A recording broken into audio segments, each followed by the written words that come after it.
सो है guys, welcome back to my to videos. तो इस वीडियो में दोस्तों डिस्कस करने वाले हैं यहाँ पर कुछ इंपॉर्टेंट कंपनीज को और उनसे रिलेटेड कुछ इंपॉर्टेंट अपडेट्स हैं जिसकी बात करेंगे इस वीडियो में। तो चलिए दोस्तों वीडियो की शुरुआत करते हैं। सबसे पहली कंपनी की बात करते हैं। पहली कंपनी का नाम है दोस्तों विप्रो लिमिटेड। बट इसको डिस्कस करने से पहले दोस्तों, अगर आपने अभी तक चैनल को सब्सक्राइब नहीं किया है तो चैनल को सब्सक्राइब करके बेल आइकन को प्रेस कर लो और सेबी रजिस्टर्ड टेलीग्राम चैनल को भी ज्वाइन कर लो, जिसका लिंक आपको डिस्क्रिप्शन में देखने को मिल जाएगा। और एक डिस्क्लेमर भी है, जो भी कंपनी से रिलेटेड न्यूज़ एंड अपडेट्स हम लोग कवर करेंगे वो सारी न्यूज़ एंड अपडेट्स सिर्फ और सिर्फ एजुकेशन पर्पस के लिए है, सीखने के लिए है। तो इसको किसी भी तरह का इन्वेस्टमेंट एडवाइस मत समझना, आप खुद से रिसर्च और एनालिसिस भी कर सकते हैं। तो चलिए दोस्तों वीडियो की शुरुआत करते हैं। सबसे पहले बात करते हैं विप्रो से रिलेटेड कुछ इंपॉर्टेंट न्यूज़ एंड अपडेट्स के बारे में। सो दोस्तों विप्रो का हालिया परफॉर्मेंस अगर आप देखोगे तो काफ़ी ज़्यादा डिसअपॉइंटिंग आपको देखने को मिलेगा। पिछले एक महीने में विप्रो हो या बाकी की टेक कंपनी हो, जो बड़ी बड़ी टेक कंपनी है, चाहे टीसीएस देखो, विप्रो देखो या फिर इन्फोसिस को देख लो, पिछले एक हफ्ते में काफ़ी ख़राब परफॉर्मेंस हमें देखने को मिली है इन सारी बड़ी बड़ी कंपनीज से। और पिछले एक महीने में तो ये कंपनी 17% तक आपको गिरती हुई दिखी है, जिसमें विप्रो में गिरावट का नंबर तो 18% भी देखने को मिल रहा है।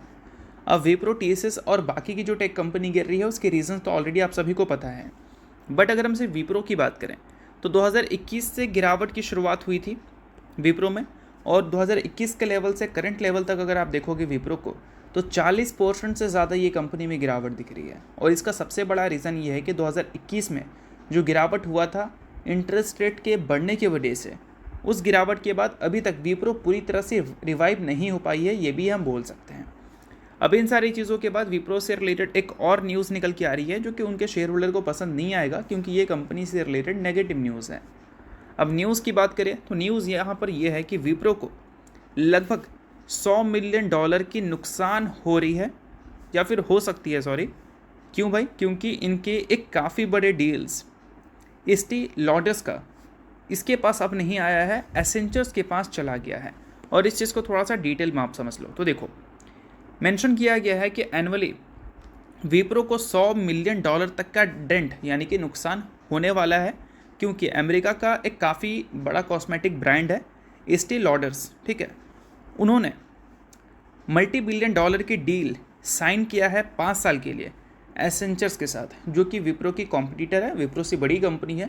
बट ये न्यूज़ विप्रो के लिए कहीं ना कहीं एक अच्छी न्यूज़ नहीं है, क्योंकि पहले इसके क्लाइंट थे ये, अब विप्रो के साथ उन्होंने डील साइन नहीं किया है, एसेंचर के साथ उन्होंने साइन कर लिया है। तो कहीं ना कहीं इससे एसेंचर्स के लिए तो काफ़ी अच्छी खबर बन जाती है, बट विप्रो के लिए बिल्कुल भी ये एक अच्छी खबर नहीं है। एक अच्छा खासा नुकसान विप्रो को हुआ है। बाकी ये सारी चीज़ों को आप एजुकेशन पर्पज़ की तरह देख सकते हो, किसी भी तरह का रिकमेंडेशन मैं आपको नहीं दे रहा हूँ। सो अब दोस्तों वीडियो में आगे बढ़ने से पहले बात कर लेते हैं एक सेबी रजिस्टर्ड टेलीग्राम चैनल के बारे में, जिसका नाम है ट्रेडर बाजी।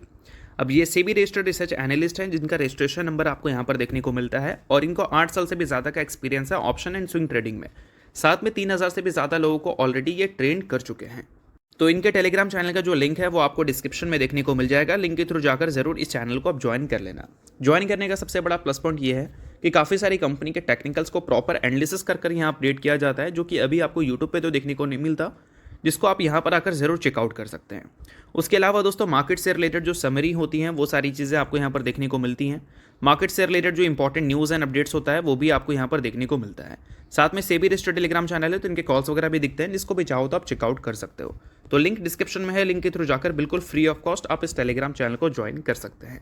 तो चलिए दोस्तों बात करते हैं अगली कंपनी के बारे में। सो अगली कंपनी का नाम है दोस्तों Tata Motors passenger vehicles limited.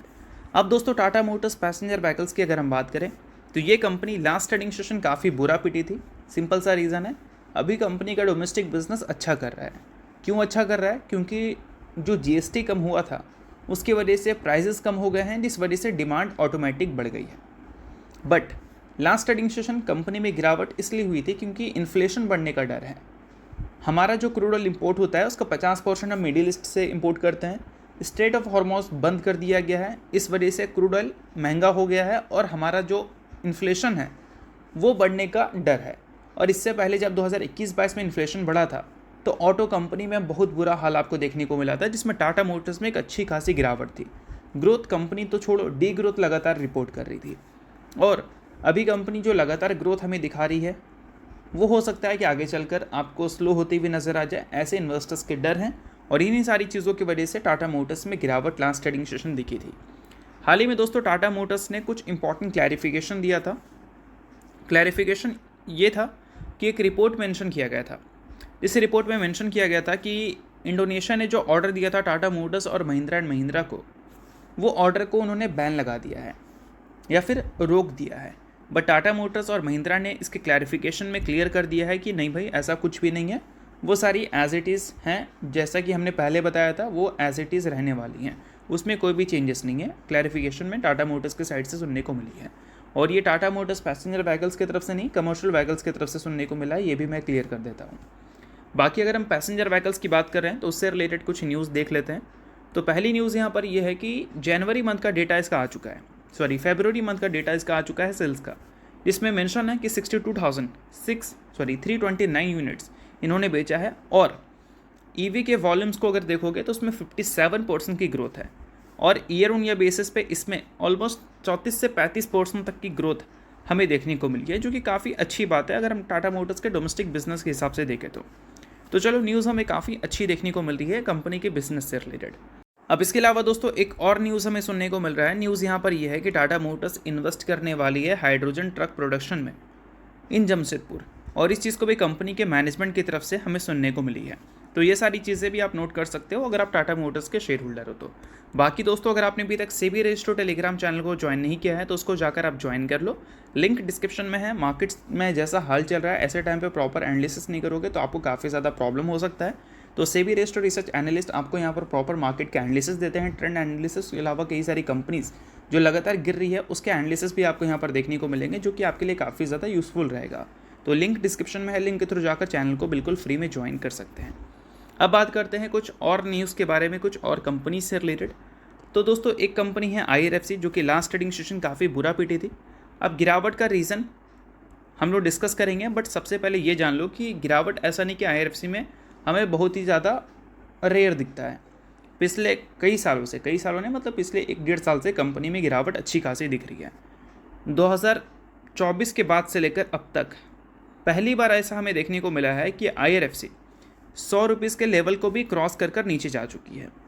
अब ये सारी चीज़ें दिखाता है कि IRFC में गिरावट कंसिस्टेंट पिछले कुछ टाइम से अच्छी देखने को मिल रही है, अच्छी खासी मतलब बहुत ज़्यादा भयंकर देखने को मिल रही है। और लास्ट ट्रेडिंग डे IRFC हो या फिर RVNL हो, ये सारी आपको अप टू 5% गिरती हुई दिखी थी। इसका रीज़न ये था कि RVNL हो या बाकी रेलवे कंपनी हो जो इंफ्रास्ट्रक्चर पे काम करती है, फाइनेंस पे काम करती है, वो अपने एक्सपोजर को बढ़ा रही है। अगर IRFC को देखोगे तो ये कंपनी रेलवे सेक्टर में फाइनेंसिंग अब तक करती आ रही थी, रिन्यूएबल सेक्टर में भी कंपनी फाइनेंसिंग रोल प्ले करेगी। उसके अलावा और भी कई सारे सेक्टर्स हैं जहाँ पर कंपनी फाइनेंसिंग करेगी, जिसमें लॉजिस्टिक ले लो, पोर्ट्स ले लो, मेट्रो ले लो, ये सारी जगह। और RVNL उन्होंने एक्सपोजर निकाला था इंडिया के बाहर, जिसमें उन्होंने मिडिल ईस्ट में एक्सपेंशन करने का फैसला किया था। तो इस वजह से जो अभी हमें वॉर जैसी सिचुएशन देखने को मिली है, तो जो कंपनी अपने ट्रेडिशनल को छोड़कर अपना एक्सपोजर बाहर की है, उन सारी कंपनी में लास्ट ट्रेडिंग डे आपको अच्छी खासी गिरावट देखने को मिली थी, क्योंकि उनके जो इन्वेस्टमेंट्स थे उसका रिटर्न्स हो सकता है कि ऑन टाइम कंपनी को मिलता हुआ देखने को ना मिले। यही सारी चीज़ों की वजह से करेक्शंस ऐसे टाइम पे हमें देखने को मिलते हैं। तो ये सारी चीज़ें मार्केट का पार्ट है, पैनिक करने की ज़रूरत नहीं है, आप इस पर रिसर्च भी कर सकते हो, कोई प्रॉब्लम की बात नहीं है। बाकी नेक्स्ट बात करें दोस्तों, तो नेक्स्ट कंपनी है कुपिड लिमिटेड, जिसने हाल ही में 4:1 के रेशियो में बोनस की अनाउंसमेंट की थी, जिसका रिकॉर्ड डेट कंपनी ने सेट कर दिया है। रिकॉर्ड डेट है 9 मार्च का। सो अगर आप इस कंपनी के शेयर होल्डर हैं तो इस डेट को आप नोट कर सकते हैं, शेयर होल्डर नहीं है आप इग्नोर कर सकते हैं। न्यूज़ थी इस वजह से मैंने बता दिया, बाकी ये किसी भी तरह का रिकमेंडेशन नहीं है। तो होप करता हूँ ये वीडियो आपको अच्छा लगेगा, और लाइक कीजिए, पहली बार सब्सक्राइब कीजिए। दिन के लिए बहुत बहुत शुक्रिया।